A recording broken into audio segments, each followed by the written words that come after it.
Let's just listen in to Ambassador S. Jaishankar, India's Foreign Secretary.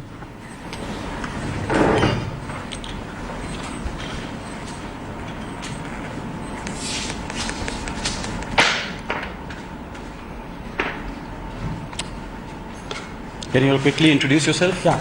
Quickly. Sir, Shalan from BT News Network. Sukhdev from Mumbai. Mail. Vikas from Univarta. Raman from this Priyanka Vina. Which one? Matrabhumi. From? The week. Okay.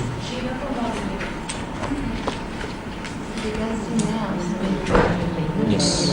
Thank you, Nazji. Actually, I just landed from Bangkok. I have come straight from the airport. Okay.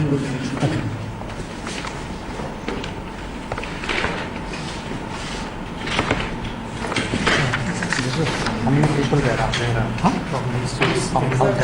That information as we have as of now.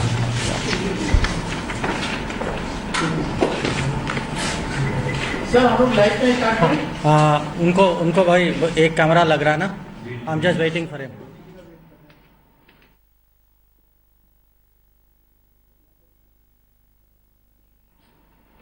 Can you start नहीं he should से yes okay okay well as you are all aware, there was a very serious earthquake in Nepal this morning, and we are responding to that situation. As soon as the earthquake happened, our embassy got in touch with the government of Nepal, and we also in the Ministry of External Affairs were in touch with the embassy of Nepal in Delhi. Prime Minister spoke both to the President of Nepal and to Prime Minister Koirala, who was actually traveling. Prime Minister has indicated to the President of Nepal and the Prime Minister of Nepal that India will do everything within its capabilities to be of help to Nepal at this difficult moment. Now, we have already started our rescue and relief efforts.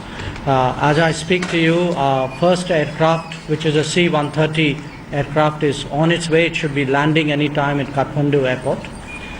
The aircraft is carrying 3 tons of supplies. It is also carrying 40 members of the National Disaster Response Force and with their equipment.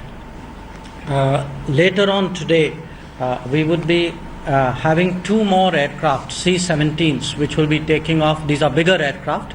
They will be taking off from Hindon Airport. One of those aircraft will be carrying a mobile hospital. The other aircraft will be carrying 3 more NDRF teams. Each team consists of about 15 people. They carry their own equipment, specialized equipment. Now, a third aircraft will be taking off from Bhatinda. That too will be carrying 3 NDRF teams. So today, by the end of the day, we expect a total of 4 aircraft to be landing in Kathmandu. Tomorrow, now the first aircraft which has gone in will also be doing a reconnaissance of that area so that we are able to do a detailed damage assessment. At this point of time, what we do know is there's very heavy damage in and around Kathmandu, but the details of that are not fully available with us. So once we have a damage assessment, which we hope to have done overnight, by tomorrow our endeavor would be to have 5 helicopters positioned in Kathmandu and 5 helicopters positioned in Pokhara. These helicopters, 8 of them would be Mi-17s, 2 of them will be ALHS.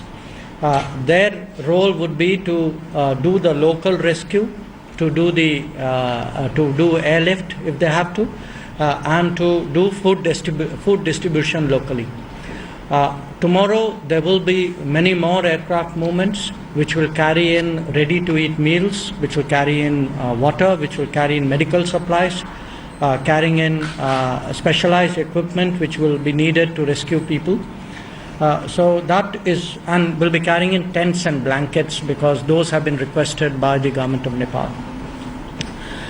We also hope tomorrow morning to have specialized engineering teams with rescue equipment going in from Bhatinda. So that's broadly what we have in terms of the rescue effort. In terms of the damage, we do know that there's been very severe damage in Kathmandu and beyond. The embassy has some damage. One house actually collapsed in the embassy. Unfortunately, one of the wives of one of our staff members died. One person is injured, seriously injured. This is a local member of our staff. We also know that there are a lot of Indians today in Kathmandu and outside Kathmandu who obviously are in a difficult situation. We have set up a helpline in the ministry. The numbers have been put out.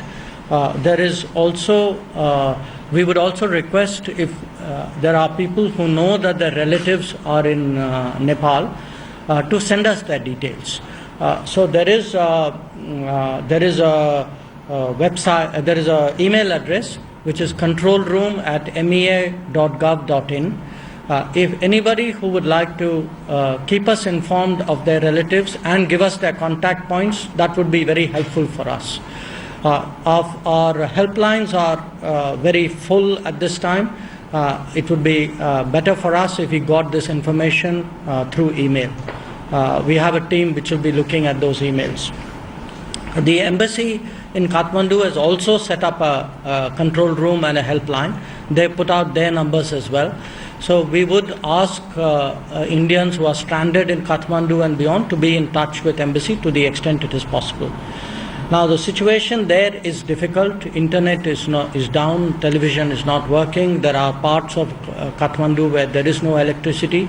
So we know that there are limitations, there are problems.